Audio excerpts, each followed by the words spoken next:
नमस्कार दोस्तों, अगर आप सभी चैनल पर नए हो तो एक बार चैनल को सब्सक्राइब ज़रूर कर लें। जैसा कि आज से ही जनरल साइंस की क्लासेस स्टार्ट हो रही हैं। किसकी? जनरल साइंस की। जो विद्यार्थी 2024 के लिए सीईटी की तैयारी करना चाहते हैं, साथ ही सीईटी से जो आने वाली भर्तियां हैं, एलडीसी और छात्रावास अधीक्षक आदि भर्तियों की तैयारी करना चाहते हैं, वो आज से क्लास ज्वाइन कर सकते हैं। क्लासेस रेगुलर रहेंगी, प्रत्येक 2 दिन बाद हर क्लासेस अपलोड होती रहेंगी इसी चैनल पर। और क्लासेस अपलोड होने का टाइम रहेगा 7:30 बजे तक, शाम 7:30 से लेकर 8 बजे के बीच में आपके इसी चैनल पर क्लासेस अपलोड कर दी जाएंगी। तो आज का अपना टॉपिक रहेगा कोशिका। क्या रहेगा? कोशिका। कोशिका जो टॉपिक रहेगा, पहले आपको इसको समझने की ज़रूरत है। इसे इंग्लिश में सेल कहते हैं। क्या कहते हैं? शेल कहते हैं। कोशिका को इंग्लिश में शेल कहते हैं। कोशिका होती क्या है? आपने रसायन विज्ञान में एक शब्द सुन रखा होगा, परमाणु। क्या? परमाणु। परमाणु होता क्या है? परमाणु होता है पदार्थ की सूक्ष्मतम इकाई को आप परमाणु कहते हो। क्या कहते हैं? पदार्थ की सूक्ष्मतम इकाई को परमाणु कहते हो। तो इस बात से कभी आपने गौर किया है कि पादप और जो अपना जंतुओं का शरीर है, यानी कि जंतु विज्ञान में मनुष्य भी आते हैं, जो जंतुओं का शरीर है वो भी किसी न किसी एक सूक्ष्म इकाई से मिलकर बना होगा। तो वो सूक्ष्म इकाई जो होती है, जिससे जीवों का शरीर मिलकर बना होता है, उस सूक्ष्म इकाई को कहते हैं शेल, यानी कि कोशिका। क्या कहते हैं? शेल, कोशिका। ये कोशिका शब्द लैटिन भाषा के सेलुला से मिलकर बना है। किससे मिलकर बना है? ये शेल शब्द है, ये लैटिन भाषा के सेलुला से मिलकर बना होता है, जिसका अर्थ होता है एक छोटा सा कमरा या एक कोष्ठ। कोष्ठ मीन्स एक कोष्ठक, यानी कि छोटी से छोटी इकाई, वो कहलाती है अपनी कोशिका। क्या कहलाती है? कोशिका। आप इसका स्क्रीनशॉट लेकर आराम से नोट्स भी उतार सकते हैं। कोशिका। कोशिका लैटिन भाषा के सेलुला से मिलकर बनी है, जिसका अर्थ होता है एक छोटा कमरा या एक कोष्ठ। कोशिका होती क्या है? जीवों के शरीर की जो सूक्ष्मतम इकाई होती है उसे अपन कोशिका कहते हैं। आपके समझ में आया कोशिका क्या होती है? जीवों के शरीर की सूक्ष्मतम इकाई कोशिका होती है, जो कि लैटिन भाषा के सेलुला शब्द से मिलकर बनी है और जिसका अर्थ होता है एक छोटा कमरा या एक कोष्ठक। अगली स्लाइड पर चलते हैं। अगली स्लाइड समझने से पहले मैं आपको बता देता हूँ कोशिका की बात कर रहे हैं अपन। किसकी बात कर रहे हैं? कोशिका। कोशिका जीवों के शरीर की वह सूक्ष्मतम इकाई है जिसका समूह मिलकर, कोशिकाओं का समूह मिलकर यानी कि ग्रुप मिलकर अपने शरीर के ऊतकों का निर्माण करता है। किसका निर्माण करता है? ऊतकों का निर्माण करता है। और ऊतकों का भी समूह मिलकर आपके अंग का निर्माण करता है। किसका निर्माण करता है? अंग। और आप इतना अच्छी तरह से जानते हैं कि अंगों का समूह मिलकर हमारे शरीर यानी कि बॉडी का निर्माण करता है। किसका निर्माण करता है? बॉडी का निर्माण करता है। तो इस प्रकार यहाँ से स्पष्ट होता है कि कोशिका वास्तव में शरीर की एक सूक्ष्मतम इकाई होती है। क्या होती है? सूक्ष्मतम इकाई होती है कोशिका। और कोशिका की खोज के बारे में बता देता हूँ मैं आपको। तो कोशिका की खोज सर्वप्रथम कोशिका को 1665 में, कब? 1665 में आपके रॉबर्ट हुक ने खोजा था। किसने खोजा था? रॉबर्ट हुक नामक वैज्ञानिक ने खोजा था। और ये एक पेड़ है, स्पेनिश ऑक। पेड़ का नाम है स्पेनिश ऑक। स्पेनिश ऑक। स्पेनिश ऑक में ऑक की छाल, यानी कि पेड़ की एक पतली सी छाल थी, जिसे कॉर्क कहते हैं। क्या कहते हैं? कॉर्क कहते हैं। मैं इन्होंने सर्वप्रथम कोशिका की खोज की थी, लेकिन वो कोशिका कैसी थी? मृत कोशिका थी। कैसी कोशिका थी? मृत कोशिका। लेकिन कोशिका की खोज पूछे आपसे, कोशिका की खोज सर्वप्रथम किसने की? 1665 में रॉबर्ट हुक ने। और मृत कोशिका की खोज भी किन्होंने की? रॉबर्ट हुक ने ही की थी। किस पेड़ में? स्पेनिश ऑक के पेड़ में, जब ये कॉर्क यानी कि पेड़ की छाल में की थी। ठीक है। इसके बाद में चर्चा करते हैं जीवित कोशिका। तो इनके 9 साल बाद में 1674 में, कब? 1674 में जीवित कोशिका की खोज सर्वप्रथम। किस कोशिका की खोज? जीवित सेल की खोज आपके एंटोनी वॉन ल्यूवेनहॉक ने की। किसने की? एंटोनी वॉन ल्यूवेनहॉक ने की। 1674 में जीवित कोशिका की खोज आपके एंटोनी वॉन ल्यूवेनहॉक ने की थी। और किसमें की थी? इन्होंने आपसे पूछ लिया जाए तो तालाब के जल के अंदर, तालाब के जल में जीवाणु के अध्ययन के साथ ही की थी। और एंटोनी वॉन ल्यूवेनहॉक ने खोज भी की है जीवाणु की। किसकी खोज की है? जीवाणु, जिसे आप बैक्टीरिया कहते हैं। बैक्टीरिया के खोजकर्ता पूछे आपसे तो वो भी हो जाएंगे एंटोनी वॉन ल्यूवेनहॉक। ठीक है, अब बढ़ते हैं अगली स्लाइड पर। आप इस स्लाइड का स्क्रीनशॉट लेकर लिख सकते हैं। कोशिका, कोशिकाओं का ग्रुप, कोशिकाओं का समूह मिलकर ऊतक का निर्माण करता है और ऊतकों का समूह मिलकर अंग का निर्माण करता है और अंग का समूह मिलकर शरीर का निर्माण करता है। ये बात आप समझ चुके हैं। कोशिका की खोज सर्वप्रथम 1665 ईस्वी में रॉबर्ट हुक ने की थी। कॉर्क में मृत कोशिका की खोज की थी। किसकी खोज की थी? मृत कोशिका की खोज की थी। 1674 ईस्वी में जीवित कोशिका की खोज करने का श्रेय एंटोनी वॉन ल्यूवेनहॉक को जाता है, जिन्होंने जीवाणु की खोज भी की थी। साथ साथ किसकी खोज भी की थी? जीवाणु यानी कि बैक्टीरिया के खोजकर्ता भी पूछे जाते हैं। बैक्टीरिया से याद आया, यहाँ पर एक चलता है जीवाणु, ये तो है जीवाणु, और एक चलता है वायरस, जिसे हिंदी में कहते हैं विषाणु। क्या कहते हैं? विषाणु। इस पर भी चर्चा कर लेते हैं, विषाणु पर भी। तो विषाणु पर चर्चा करते हैं अपन हल्की सी, कि वायरस होता क्या है। वायरस,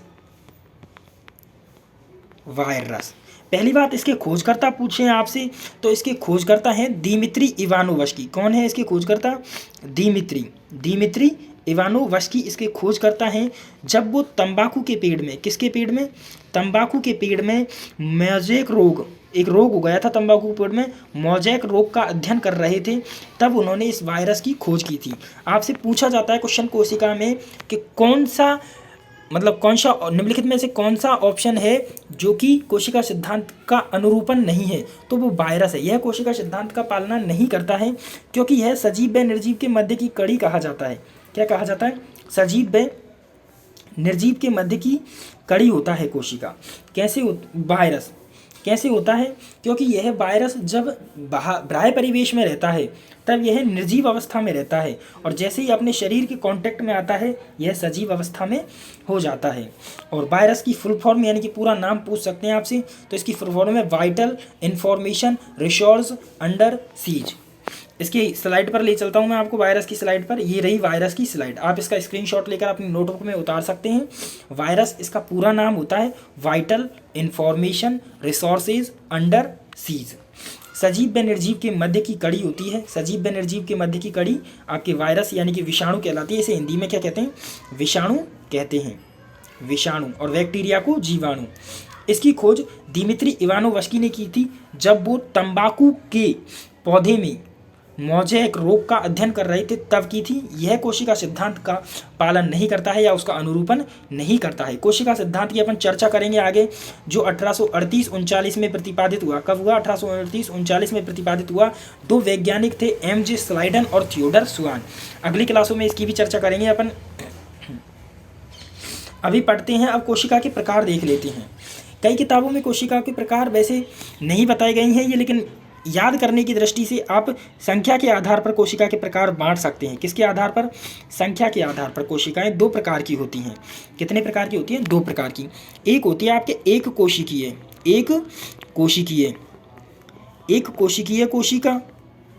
कोशिकीय। दूसरी होती है बहुकोशिकीय। यूनिसेलुलर होगी एक कोशिकीय, और बहुकोशिकीय को आप कह सकते हैं मल्टी सेलुलर। बहुकोशिकीय, मल्टी सेलुलर।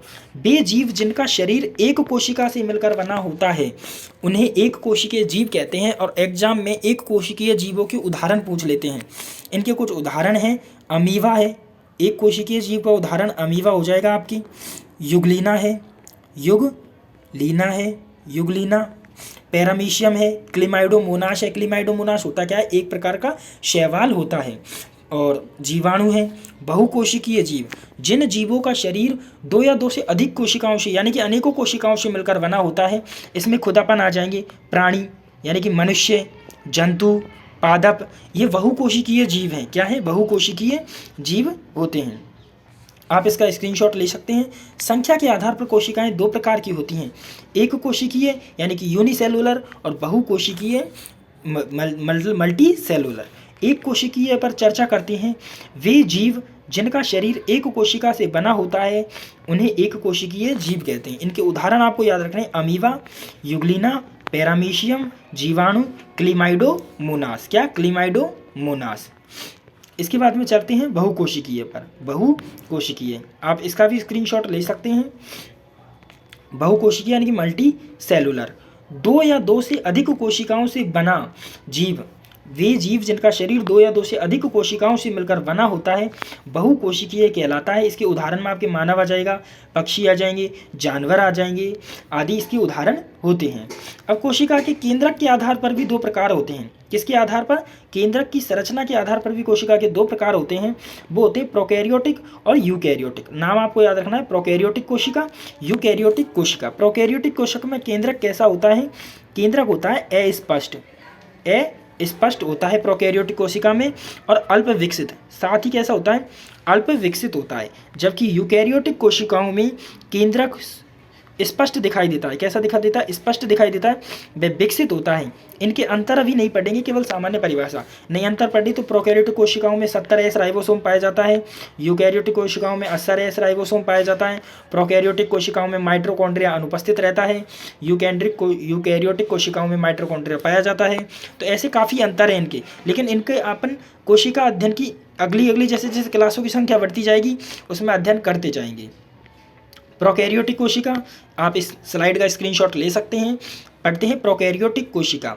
इसमें केंद्रक अस्पष्ट व अल्प विकसित होता है। केंद्रक अस्पष्ट व अल्प विकसित होता है। इसके उदाहरण आपको याद रखने, कवक यानी कि फंजाई, शैवाल, एल्गी, जीवाणु, बैक्टीरिया, विषाणु, वायरस, ये प्रोकैरियोटिक कोशिकाओं के उदाहरण हैं। प्रोकैरियोटिक कोशिकाओं के उदाहरण हैं, ठीक है, प्रोकैरियोटिक कोशिकाओं के उदाहरण हैं। और यूकैरियोटिक कोशिकाएं, इसमें केंद्रक सुविकसित व सुस्पष्ट होते हैं। केंद्रक क्या होते हैं? सुविकसित व सुस्पष्ट होते हैं। केंद्रक सुविकसित व सुस्पष्ट होते हैं। यूकैरियोटिक कोशिकाओं को उदाहरण अपन है, मनुष्य में यूकैरियोटिक कोशिकाएं होती है। हाँ, लेकिन मनुष्य की आरबीसी, क्या मनुष्य की जो रेड ब्लड सेल होती है ना, आरबीसी, लाल रक्त कणिकाएं, उनमें केंद्रक नहीं पाया जाता है। क्या नहीं पाया जाता है? केंद्रक नहीं पाया जाता है आपके आरबीसी में। लेकिन इसके अपवाद हैं। अपवाद क्या है? ऊंट और लामा, ये नोट करके लिख सकते हैं। ऊंट व लामा की आरबीसी में आपके केंद्रक पाया जाता है। अब बात करेंगे अपन कोशिका की संरचना के बारे में। किसके बारे में? कोशिका की संरचना। तो आराम से समझ रहे हैं, चित्र आपको अगली स्लाइड पर मिल जाएगा आपको चित्र बनाने के लिए। लेकिन एक एक चीज़ आराम से समझते हैं कि कोशिका में क्या क्या चीज़ें पाई जाती हैं। अपन पादप कोशिका का अध्ययन करेंगे। किसका? पादप कोशिका का, क्योंकि पादप कोशिका में सभी चीज़ें पाई जाती हैं, जबकि जंतु कोशिका में कुछ चीज़ें नहीं पाई जाती हैं। तो जो चीज़ें नहीं पाई जाएंगी उन्हें अपन लिख देंगे कि यह जंतु कोशिका में नहीं पाई जाती है, तो इससे अध्ययन सरल हो जाएगा। पादप कोशिका का सबसे बाहरी आवरण होता है जिसे आप कोशिका भित्ति कहते हो। ये क्या है? कोशिका भित्ति। चित्रों के नाम नहीं लिखूंगा मैं, आप ऐसे ही समझ जाना। इसे वैसे सेल वॉल कहते हैं। क्या कहते हैं? सेल वॉल कहते हैं। कोशिका भित्ति यह सिर्फ पादपों में ही पाई जाती है, और इसके बारे में जानकारी ये होते क्या है? सेल वॉल, और इसके अंदर पाए जाएंगे केंद्रक, केंद्रिका, ये कोशिकांग होते हैं। कोशिका के अंदर पाए जाने वाले जो अंग होते हैं उन्हें कोशिकांग कहते हैं। तो इसकी संरचना में अपन विभिन्न कोशिकांगों के बारे में पढ़ेंगे, लेकिन अभी केवल चित्र, इसके बारे में, इनके बारे में विस्तृत से जानकारी भी मिलेगी आपको। सेल वॉल होती है, फिर इसके अंदर होती है ये, वो होती है कोशिका झिल्ली। ये क्या होती है? कोशिका झिल्ली। कोशिका झिल्ली या कला झिल्ली भी कहते हैं इसे, सेल मेम्ब्रेन कहते हैं इसे इंग्लिश में। फिर यहाँ पर होता है इसके केंद्रक, ये है केंद्रक, और फिर यहीं पर होते हैं गुणसूत्र। केंद्रक के आसपास होते हैं गुणसूत्र, इन्हें गुणसूत्र कहते हैं। फिर ये ऐसी संरचना जिससे ये ढके हुए रहते हैं केंद्रक, ये केंद्रिका कहलाती है। क्या कहलाती है? केंद्रिका कहलाती है। यहीं पर एक कचरा पात्र होता है कोशिका का, जिसे रिक्तिका कहते हैं। क्या कहते हैं? रिक्तिका कहते हैं। ये रिक्तिका है। यहाँ पर एक तारककाय जैसी संरचना होती है, ये तारककाय होता है। ये आपकी गोल्जिकाएँ हैं, ये आपके राइबोसोम जैसे कोशिकांग हैं, राइबोसोम है। और साथ में क्या क्या पाया जाता है? यहाँ पर माइटोकॉन्ड्रिया भी पाया जाता है। कुछ इस टाइप की संरचना है, इन्हें मैं संरचना रूप में पढ़ाऊंगा, केवल अभी आपको समझने के लिए पढ़ा रहा हूँ। इसे कोशिका का शक्ति गृह कहते हैं। ये क्या है? आपकी माइटोकॉन्ड्रिया हो जाएगा। ये आपकी माइटोकॉन्ड्रिया है। ये तारककाय है। ये राइबोसोम है, जिसे प्रोटीन की फैक्ट्री कहते हैं। ये आपके गोल्जिकाय हो जाएगा, जिसकी खोज कैमिलो गोल्जी ने की थी। हाँ, इनके खोजकर्ता मैं आपको इसी वीडियो में लिखा जाऊंगा। साथ में यहाँ पर एक ऐसी संरचना होती है जिसे लवक कहते हैं। लवक, लवक क्या, लवक भी कोशिकाओं में ही पाया जाता है और इनके बारे में विस्तृत से चर्चा करेंगे अपन अगली वीडियो में। लेकिन इससे पहले कोशिका का आप चित्र देख सकते हैं। ये कोशिका का चित्र है, एक एक अंग को अपन आराम से समझते हैं। पहली बात, बाहर की जो परत होती है ये कहलाती है सेल वॉल, कोशिका भित्ति। क्या कहते हैं इसे, कोशिका भित्ति कहते हैं, कोशिका भित्ति कहते हैं इधर से ही। इसके बाद में जो दूसरी परत होती है इसे कहते हैं सेल मेम्ब्रेन। सेल मेम्ब्रेन जो अर्धपारगम्य होती है, चयनात्मक झिल्ली होती है। क्या होती है, चयनात्मक झिल्ली होती है।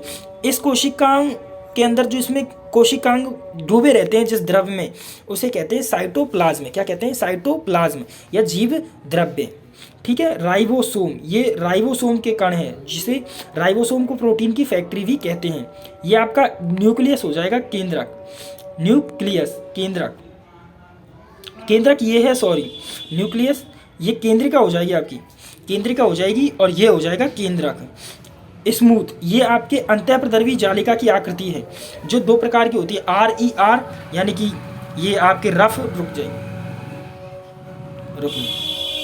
हाँ, रफ एंडोप्लाज्मिक रेटिकुलम और ये स्मूथ एंडोप्लाज्मिक रेटिकुलम। ये होती ER, ये एंडोप्लाज्मिक रेटिकुलम अंतःप्रद्रवी जालिका। ये दो प्रकार की होती है, SER और RER। RER पर आपके प्रोटीन बनेगा और SER पर वसा का निर्माण होगा। लाइसोसोम, जिसे लैनकाय कहते हैं, आत्मघाती थैली कहते हैं, ये लाइसोसोम है आपके, जो कोशिकाओं में पाया जाता है। क्लोरोप्लास्ट, ये आपके लवक है। क्या है, लवक, हरित लवक है। ये आपके ये जो संरचना दिख रही है ये है माइटोकॉन्ड्रिया, जिसे क्या कहते हैं, सूत्र कणिका कहते हैं हिंदी में, सूत्र कणिका। ये आपकी जो संरचना दिख रही है ये गोल्जी काय है। क्या है, गोल्जी काय, गोल्जी बॉडी। वैक्यूल्स, इसे रिक्तिका कहते हैं। यह कोशिका का कचरा पात्र होता है। क्या होता है, कोशिका का कचरा पात्र होता है। मैं आशा करता हूँ कि आपकी कोशिका की संरचना समझ में आ गई होगी। अब जितने भी ये कोशिकांग हैं इन्हें क्या कहते हैं, इन सबको कोशिकांग कहते हैं। जितने भी ये नाम देख रहे हैं आप कोशिकांग कहते हैं। और ये कोशिकांग जिस द्रव्य में पड़े हुए रहते हैं उसे जीव द्रव्य कहते हैं, साइटोप्लाज्म कहते हैं। अब इसका स्क्रीनशॉट ले सकते हैं। अगले स्लाइड पर चलते हैं और इन सभी के खोजकर्ताओं के नाम पढ़ते हैं। कोशिका के भीतर पाए जाने वाले अंगों को कोशिकांग कहते हैं। कोशिकांगों में केंद्रक की खोज की है आपके रॉबर्ट ब्राउन ने। याद रखना है आपको, केंद्रक की खोज किसने की है, आपके रॉबर्ट ब्राउन ने। केंद्रिका की खोज किसने की है, फोंटाना ने। केंद्रिका की खोज किसने की है, फोंटाना ने की है केंद्रिका की खोज। माइटोकॉन्ड्रिया की खोज करण पूछे आपसे तो आपको लिखना है कॉलिकर। किसने की है माइटोकॉन्ड्रिया की खोज, कॉलिकर ने। इसका नामकरण सी बेंडा यानी कि कार्ल बेंडा ने किया है। राइबोसोम की खोज आपके पैलेट ने की है। लाइसोसोम की खोज डी डोवे ने की है। रिक्तिका की खोज डुजार्डिन ने की है। कवक नहीं है ये, सॉरी यहाँ पर गलत टाइप हुआ है। ये है आपके लवक की खोज शिम्पर ने की है और इसका नामकरण आपके हैकल ने किया है। यानी कि लवक शब्द सर्वप्रथम किसने दिया है, हैकल ने दिया है। माइटोकॉन्ड्रिया को हिंदी में सूत्रकणिका कहते हैं। वो आगे इसके बारे में विस्तृत डिटेल दूंगा, कोशिकांगों को पढ़ाऊंगा तब बताऊंगा।